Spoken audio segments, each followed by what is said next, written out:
The hungry zander may be rife here, but if I can find my way past them, I believe that it's still my best shot for securing a Wells.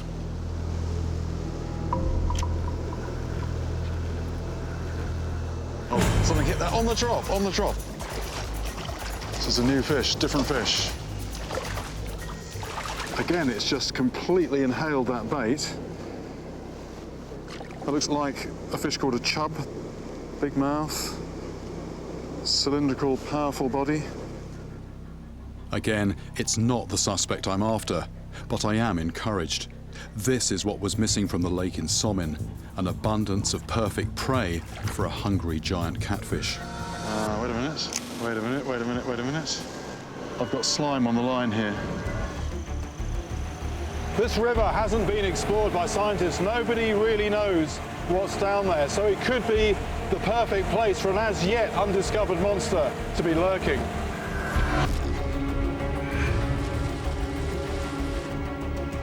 I need to keep an open mind as to the killer's identity. I want to get my line into the water and start gathering leads, no matter how small.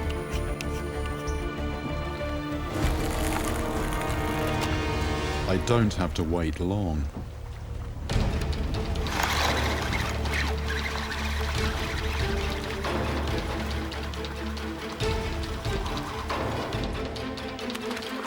It looks like some kind of freshwater stingray. I'm going to try and slide it on to the beach here. It may not be the biggest monster in the river, but stingrays are the most feared fish in South America. Known as the wish-you-were-dead fish, they're responsible for countless injuries every year. Stab-proof gloves protect me from the venomous, barbed tail.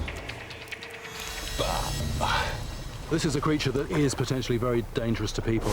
If you stepped on it and this thing stuck in your leg, it's very, very painful. But if you don't treat the wound, that can become septic.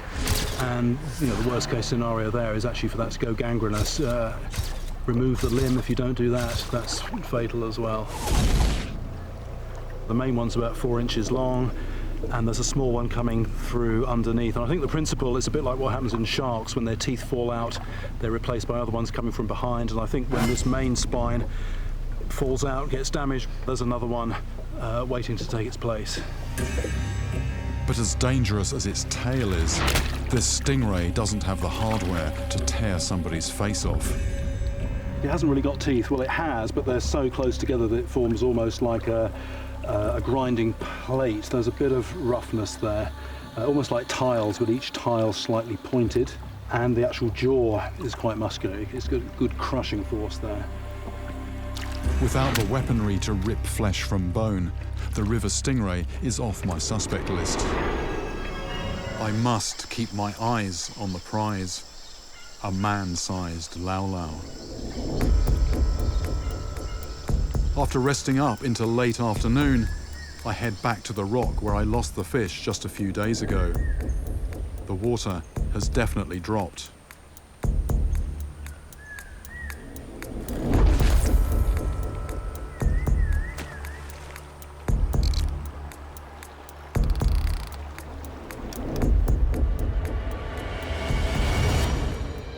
Oh, there's something, there's something, there's something, there's something, there's something.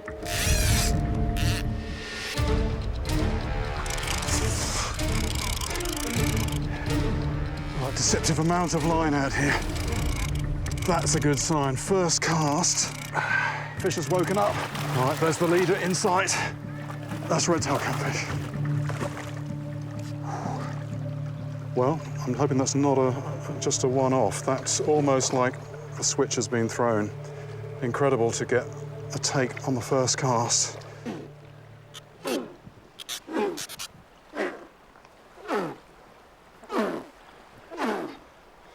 It's just blowing air out the gills. And that clicking noise, the squeak, is the pectoral fin. It's a small red-tailed catfish, but it's activity. There's finally some activity here.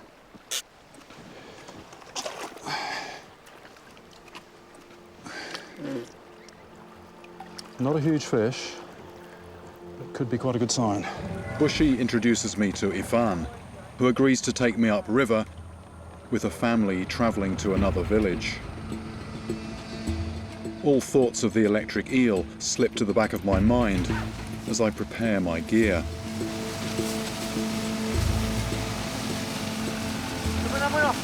Ivan has agreed to fish with me, and I know this is some kind of test. With a simple stick for a rod, an old piece of line and a small hook, he casts out. And immediately has a fish on the end. Ah, it's not bad.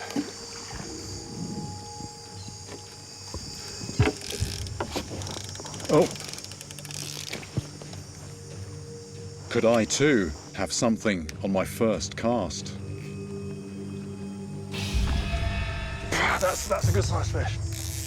I'm hoping to earn the trust and respect of the tribe, and the best way to do that is to supply a meal. Familiar trembling of the knees when you've got a good sized fish on. I'm just going to loosen off the drag here. About to see it in a second, No, we're not.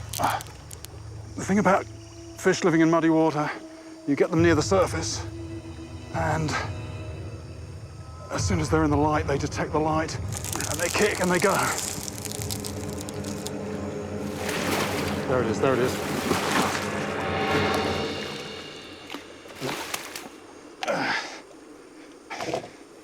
That was first cast. That bait had been out a couple of minutes. And for a fish of this size to take that in that short a time is a real indication of what happens to these rivers when it is just low pressure subsistence fishing. This is very meaty. There's not very much in the way of bones here. Ivan, Matis come esse não? Okay. Interesting. They don't really like these. They only eat these if they have to. This red-tailed catfish is a good catch.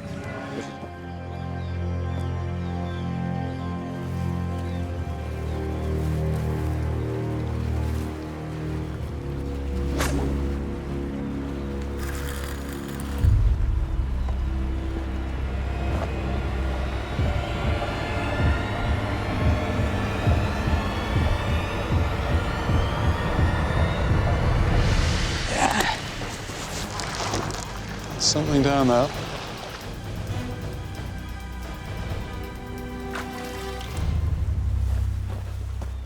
So there we go, famous cod.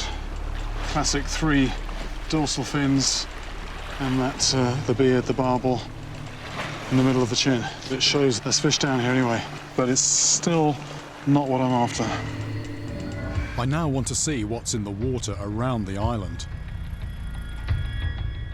I'm heading to a remote spot which isn't often fished.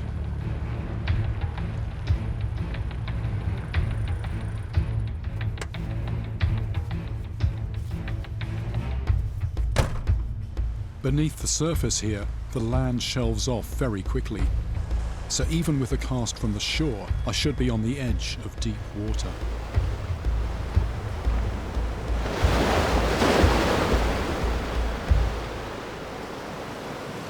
Lovely looking clear water.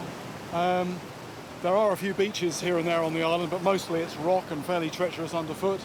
But I just thought while I was trying to get a boat sorted out, I'd come along and get some lures in the water, start to get a feel for what's living around here.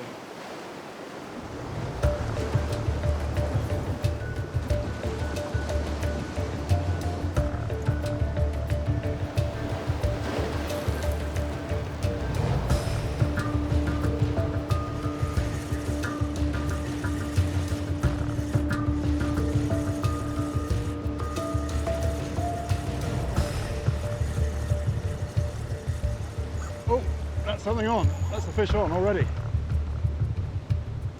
First cast. That's a good sign. Right, just going to swing it.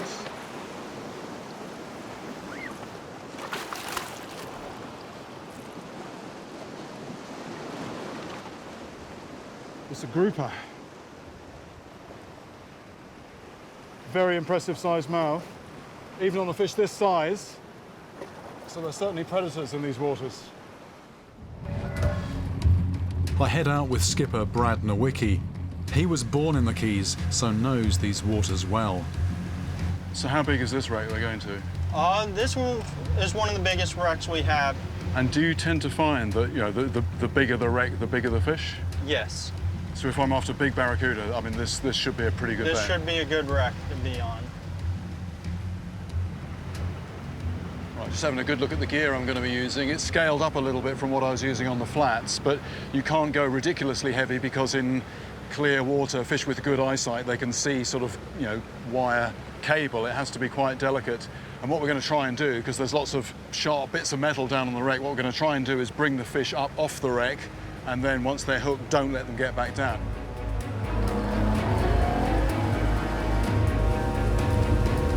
Once out of port, we travel southeast from Key West to where the shallow coastal waters drop off into the deeper ocean.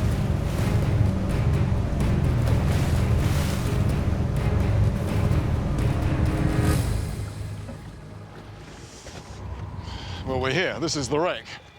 Not that you would know it. As with all open ocean fishing, the surface gives little away. Without Brad, I would never have known that a 500-foot wreck is only 40 feet below me. While diving on the Spiegel Grove, I saw barracuda hanging out above the wreck, so I'm trying to position my bait there. My goal is to hook one large enough to knock someone into the ocean and break bones. Here we go. Something there. This time, I can picture what's happening under the surface. Within seconds, something's running with my bait, and it feels big. Yes, yes, yes, yes, yes. Where is it? Where's it? Where's the line? Where's the line? There it is, there it is, there it is. There's the fish.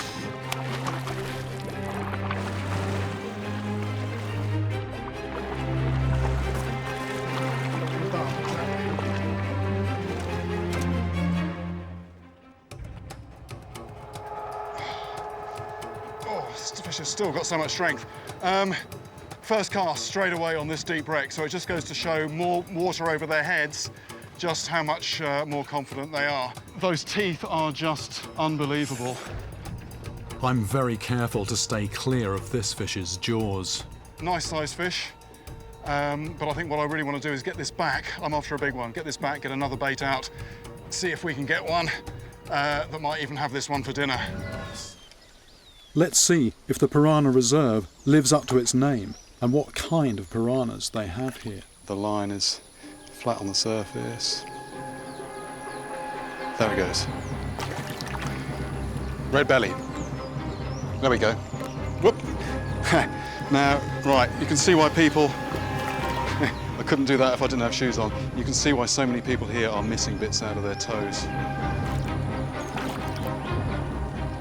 Every one of these is a red belly. I mean, this one's got slight spots on it as well, but that just means it's a juvenile. Again, here we go. There's almost more fish than water. Every single chuck, out comes a red belly piranha. They're not very big, but my goodness, you know, there are just loads of them down here.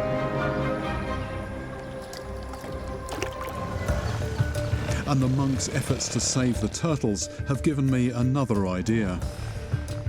There's a place I know where I can quickly get a look at what else is lurking beneath the Mekong's murky surface.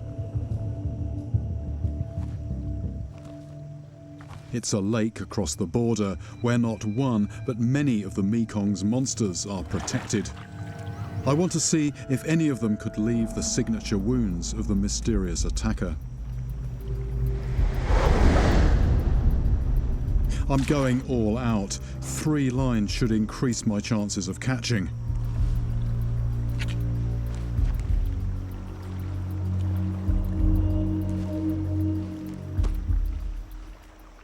But nothing stirs.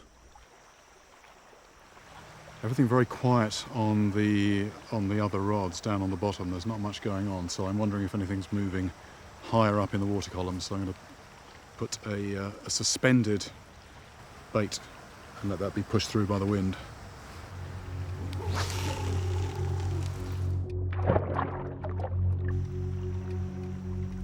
This mid-water bait is in the water for barely 5 minutes when something takes it.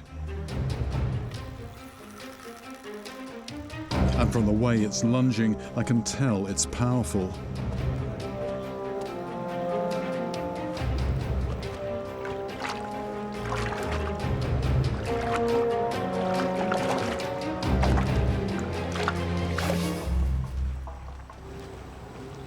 This is an Asian red-tailed catfish. Very clear where it gets the name from. Quite similar to the Amazonian species, but not such a brightly coloured body. This fish definitely is a meat eater, and those tentacles, well, that's largely about finding food in this water. This species is a predator, but looking in its mouth, it's clear that it can't be responsible for the attacks I've heard about. I've now seen with my own eyes how a pack of longfins could make a real mess of someone, given half a chance. I've also tracked down credible stories of massive eels living in New Zealand's remote backwaters. Yet just when I'm ready to try and catch one of these slippery monsters, I run into an unexpected problem. In wilderness areas like this, fishing for eels with hooks is now strictly forbidden. I've no choice but to give up my usual methods and start from scratch. Eel fisherman Vic Thompson is my teacher. I'm going to make a bob for you. Simply you find a bit of steak like that, or a bit of any red meat, cut it into a slim slice. And I've got a bit of mackerel fish here, which adds a bit of flavour. Yep. You have a bit of wool, just ordinary darning wool needle, thread through like that to start with. Pull it right through, and then you just wind this around like that. Yep. After you've done the first layer like that, you've got to put a loop on here to attach it to your line. The theory is simple. When the eel bites, its teeth get tangled in the wool. I must then drag it ashore before it shakes itself free. So there you've got your loop on your bob. Good, Nice. Good bite size for an eel. So I guess the angler doesn't have the hook. The eel actually has the hook in this situation, doesn't it? The eel has lots of hooks in its mouth, so they hook onto the wool. Very low tech, but very, very effective by the sound of it. Very effective. It all sounds straightforward, but as I head for a deserted spot on a deep water lake, I'm not so sure. The method I've just learnt is a traditional Maori technique known as toi, or bobbing.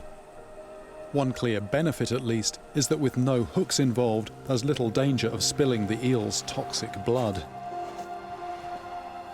Assuming I can catch one. Having cast my very first hookless bait, I wait for a bite.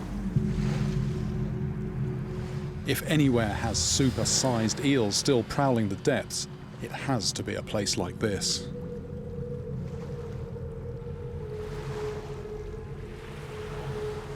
Without a hook, though, I'm in virgin territory. It feels like I've been disarmed.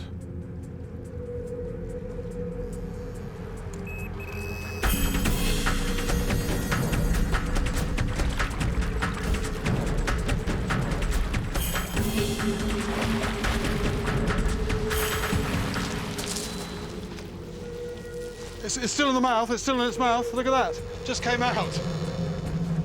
Oop. Come here. There we go. My first fish on a bob. The technique actually works, and it works for two reasons. A bit of role reversal here. Normally it's me providing the hook. This eel has got hundreds of little hooks in its mouth in the form of teeth, and that's why it catches onto that bob. It sort of hooks in, but the other thing is it's a predator, and so it thinks that bait is getting away, so it hangs on, and then if I'm quick about it, it's up on the bank before it actually knows what's going on. Okay. Oh, it's all right, I'm putting you back. No need to struggle, I'm actually putting you back.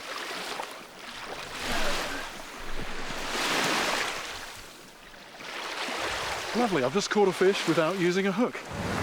The Amazon River is 4,250 miles long.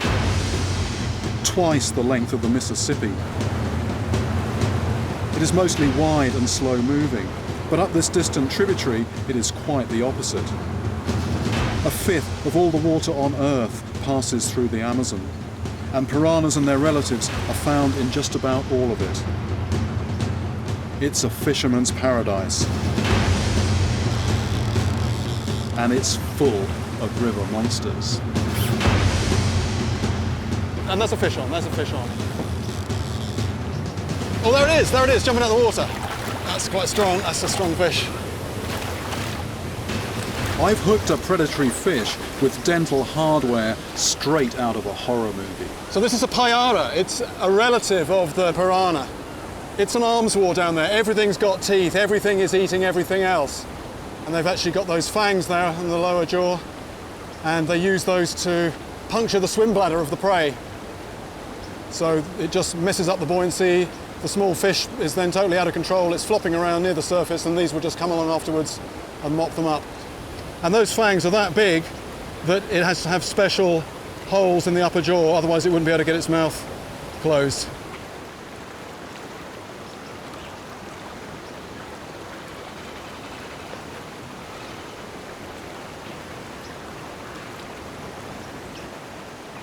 So there's probably some very precise engineering going on out of sight that we can't see.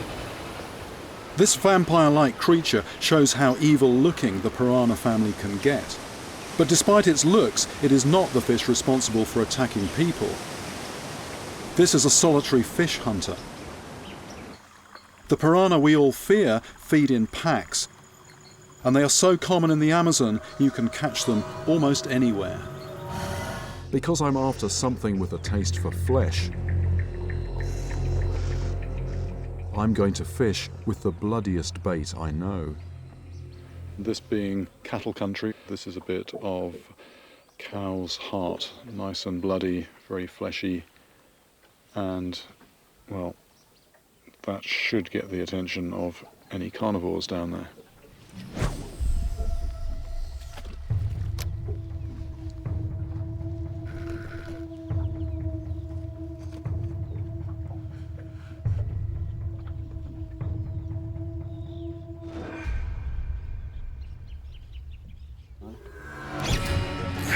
That's a fish on.